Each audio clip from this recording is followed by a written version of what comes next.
I am a strong advocate of sustained silent reading, or SSR. I believe it goes without saying that the better reader you are, the better writer you'll be.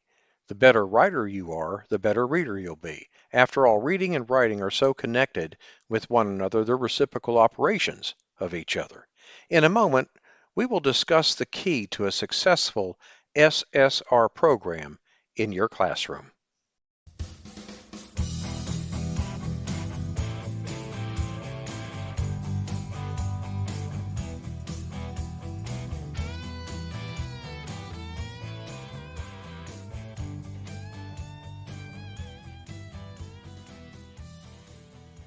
Welcome to episode 63 of the Teacher Rockstar podcast, a place where tips and strategies critical to the new teacher are discussed. I'm your host, Steve Hiles, and in today's episode, we're going to be talking about sustained silent reading.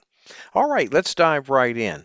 The key to a successful SSR program is that students have uninterrupted time reading, whether it's 10 minutes or 30 minutes, without the teacher interrupting the student by asking questions about what they are reading.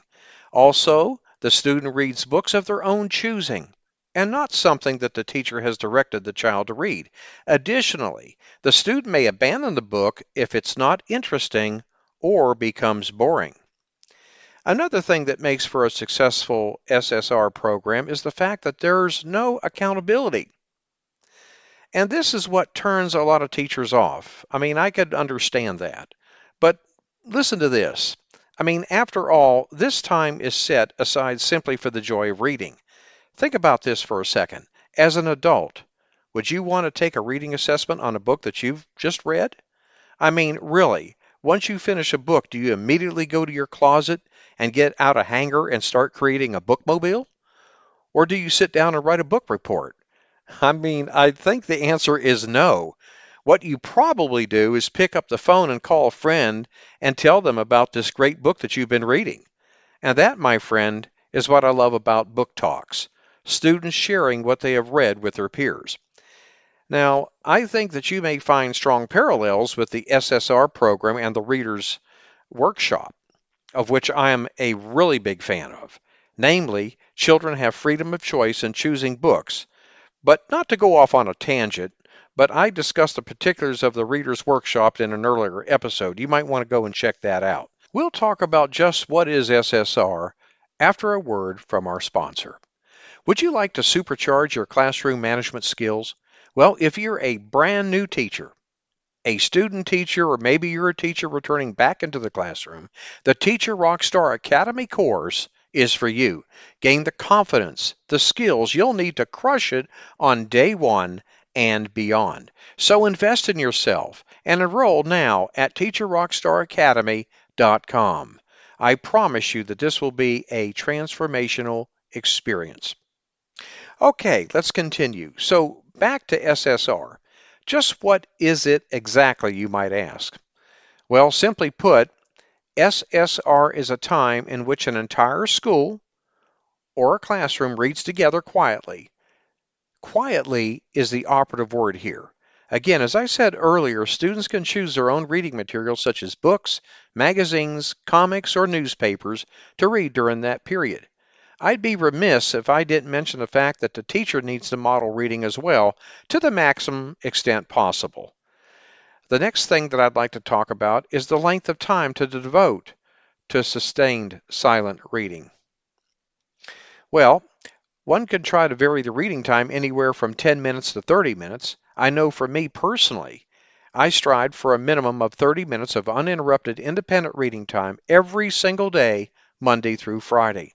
I always told my students that we only independently read on days that end in Y. I dare say that there have been times that I stretched it to 40 minutes or so.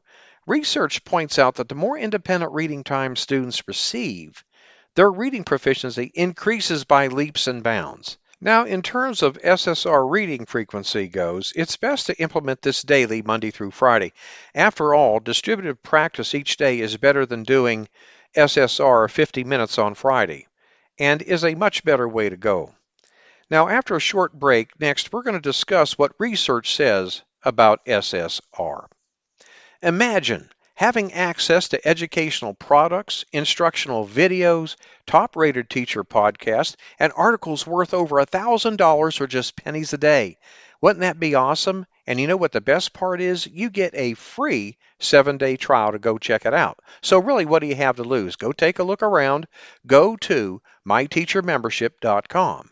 Yes, that's myteachermembership.com. And I will be adding more and more products each and every month. You're going to love being part of this teacher membership community. Okay, let's talk about the research.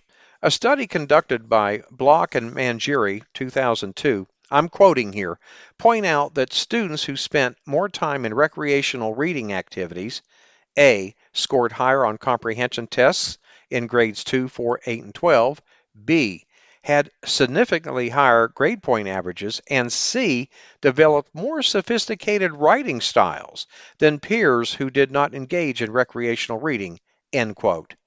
Final note, I love the idea of giving my students in class time to read independently. Sure, I could have assigned 20 minutes each night as homework, and which oftentimes I did. But do you really think that every student would really read 20 minutes? Well, to be fair, some kids would have.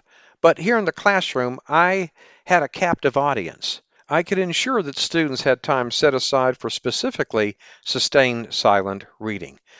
Well, this brings us to the end of this episode. Hope you got a golden nugget or two from the information presented. Feel free to reach out to me should you have any questions or comments about this episode, or any episode for that matter. I want to thank you for listening to the Teacher Rockstar podcast. I'm your host, Steve Hiles, and we hope that you found some value in these tips and strategies regarding sustained silent reading. When you get a moment, visit my blog and subscribe to my newsletter for the latest educational research, best practices, and unadvertised bonuses. Go to stevesclassroomresources.blogspot.com. And don't forget to subscribe to us at the Teacher Rockstar Podcast. And if you'd like to support us, please feel free to share our podcast with others. Post about it on social media. Leave a rating and review. That would be greatly appreciated.